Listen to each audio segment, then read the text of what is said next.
Hello bachcho, let's see the question. And here the question says that an atomic battery of wristwatch used 147 pm as a source of beta particle. तो यहाँ पे जो हम wrist watch पहनते हैं उसकी जो बैटरी है, उसकी बैटरी यहाँ पे प्रोमीथियम यूज की गई है, उसका आइसोटोप गिवन है. This is the source. ये किसके लिए सोर्स है? बीटा पार्टिकल के लिए. For an energy required for its operation. तो उसके जो ऑपरेशन होते हैं ना, उसके लिए जो एनर्जी रिक्वायर्ड होती है, for that purpose beta particle sources are used. So T half life यहाँ पे given है, that is 2.62 years. So how long will it take if the rate of beta emission in the battery reduced by 5% of its original value? तो जो original उसकी beta emission की जो value थी, वो ओरिजिनल बीटा इमिशन की value का जो रेट है, अगर वो हमने 5% से रिड्यूस कर दिया, तो अब बताओ कि अब वो कितना टाइम लेगा या फिर उसकी कितनी लाइफ अब बची है. फाइन. तो यहाँ पे चलो हम समझते हैं. पहले तो हम लिखते हैं हमारा की कंसेप्ट, और यहाँ पे अब हमारा की कंसेप्ट क्या है, तो पहले क्या क्या गिवन है ये समझना होगा. दैट इज द फर्स्ट की कंसेप्ट. सो बीटा इमिशन जो होता है, पहली बात तो एक जानना जरूरी है कि बीटा इमिशन जो है ना, बीटा इमिशन ये क्या करता है? Beta emission follows first order kinetics. Okay, first order kinetics.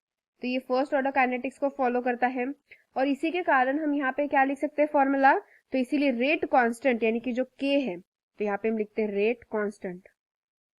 Rate constant का यहाँ पे हम फॉर्मूला यूज कर सकते हैं. Rate constant which is equal to K which is equal to, यहाँ पे हम लिख सकते हैं 0.303. तो यहाँ पे हम फॉर्मूला लिख सकते हैं दैट 0.303 इंटू लॉग. अब यहाँ पे लॉग क्या लिखेंगे? a divided by a minus x divided by, अब इस होल चीज को डिवाइड करेंगे हम टाइम से, पर सेकंड. फाइन. तो ये क्या हमारा फर्स्ट इक्वेशन हुआ रेट कांस्टेंट का, क्योंकि फर्स्ट ऑर्डर काइनेटिक्स फॉलो करता है बीटा इमिशन, तो हम ये इक्वेशन रेट कांस्टेंट का यहाँ पे यूज कर सकते हैं. तो यहाँ पे टाइम क्या है, जो टाइम रिक्वायर्ड टाइम लगता है ना, वो टाइम है यहाँ पे यूज करने वाली वैल्यू. और ए जो है यहाँ पे, ए क्या है, यहाँ पे हमने ए लिखा है ना, तो यार ए क्या है? इनिशियल वैल्यू है. यहाँ पे हम लिख सकते हैं इनिशियल वैल्यू या फिर इनिशियल कॉन्सेंट्रेशन. तो हम यहाँ पे इनिशियल वैल्यू लिख देते हैं ए. तो इनिशियल जो वैल्यू दी थी वो ए होगी, और ए माइनस जो एक्स हमने लिखा है, ये ए माइनस एक्स मतलब क्या होगा? ये एक वैल्यू है, वैल्यू एट टाइम टी. एक पर्टिकुलर टाइम टी पे जो वैल्यू है वो है ए माइनस एक्स. अंडरस्टूड. तो अब ये वैल्यूज के अकॉर्डिंग जब हम अपना पूरा कंटिन्यू इक्वेशन कैरिड आउट करेंगे, तो कैसे लिख सकते हैं हम यहाँ पे? Again K is equal to rate constant. अब यहाँ पे हम क्या करेंगे? टी हाफ लाइफ हमें गिवन है कि नहीं? देखो टी हाफ लाइफ वो भी हम यहाँ पे मेंशन कर देते. टी हाफ लाइफ गिवन है हमें 2.62 ईयर्स में गिवन है. तो अब हम कंटिन्यू करते हैं. तो अब ये वैल्यू हम क्या करेंगे? यहाँ पे पुट अप करेंगे सारी वैल्यूज गिवन. पहला जो हमने रेट कांस्टेंट का जो इक्वेशन लिखा है ना, ये वाला, उसमें हम पुट अप करेंगे. So let's do. तो यहाँ पे अगर हम वैल्यूज पुट करते हैं, सब्स्टिट्यूट करते हैं, तो कैसे कैसे वैल्यूज आएंगे यहाँ पे? तो ये वैल्यूज यहाँ पे पुट करेंगे हम 2.303 इंटू लॉग इंटू, अब देखो ए क्या है? Initial value. इनिशियल वैल्यू क्या गिवन थी यहाँ पे? ऑब्वियसली इनिशियल वैल्यू देखो यहाँ पे 100 होगी. क्यों? क्योंकि रिड्यूस्ड बाय 5%. अब यहाँ पे ये एक चीज जानना जरूरी है, जब भी कभी हमें कोई परसेंटेज रिड्यूस करने को बोलते हैं, तो हम टोटल परसेंटेज वैल्यू क्या होता है? टोटल परसेंटेज वैल्यू होता है 100 आउट ऑफ 5% हम रिड्यूस कर रहे हैं. तो इसलिए इनिशियल वैल्यू हम क्या कंसिडर करेंगे? 100, और a माइनस एक्स जो होगा वो क्या होगा? ऑब्वियसली 95. अंडरस्टूड. तो पूरा मेन वैल्यू क्या होता है? 100% होता है. अब जो a पूरा 100% है, उस 100% में अभी हम 5% रिड्यूस करेंगे तो कितना बन जाएगा? हमने 5% रिड्यूस कर दिया, तो क्या बन जाएगा? 95% बन जाएगा कि नहीं? सही है. तो 100 बाय 95% यहाँ पे हो गया हमारा वैल्यू, डिवाइडेड बाय हमें यहाँ पे क्या करना है? टाइम जो है वो फाइंड आउट करना है, एंड पर सेकेंड जैसे का वैसा हम लिख देंगे यहाँ पे. तो यहाँ पे एक और चीज हमें ये समझ में आती है कि जो टी हाफ लाइफ गिवन है हमें, उस टी हाफ लाइफ से हम क्या कर सकते हैं? यहाँ पे के की वैल्यू फाइंड आउट कर सकते हैं कि नहीं?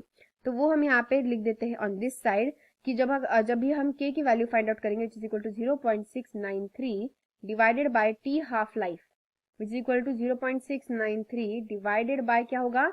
2.62 ईयर्स में. तो यहाँ पे के की वैल्यू हमारे पास क्या आएगी? के की वैल्यू आएगी 0.264 पर सेकंड. इस ईयर्स को सेकंड में कन्वर्ट करने के बाद, मतलब ये इक्वेशन क्लियर करने के बाद, के की वैल्यू, रेट की वैल्यू हमारे पास इतना सेकंड्स आएगी. तो ये सेकंड्स की वैल्यू हम यहाँ पे इनपुट कर सकते हैं. तो चलो इनपुट करते हैं.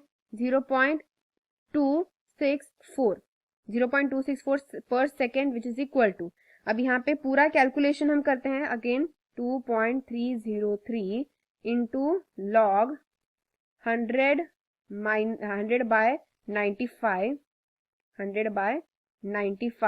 डिवाइड बाय टी पर सेकेंड। तो जब हम ये पूरा ओवरऑल कैलकुलेशन करेंगे तो ये कैलकुलेशन के बाद हमें टी की वैल्यू क्या मिलेगी, यहाँ पे टी की वैल्यू मिलेगी 0.194 ईयर्स में वैल्यू मिलेगी हमें 0.194। तो 0.194 ये जो वैल्यू हमें मिली यहाँ पे कैसे मिली है, this is the value which is in years. तो ये हमारा क्या हो गया, फाइनल आंसर हो गया टाइम।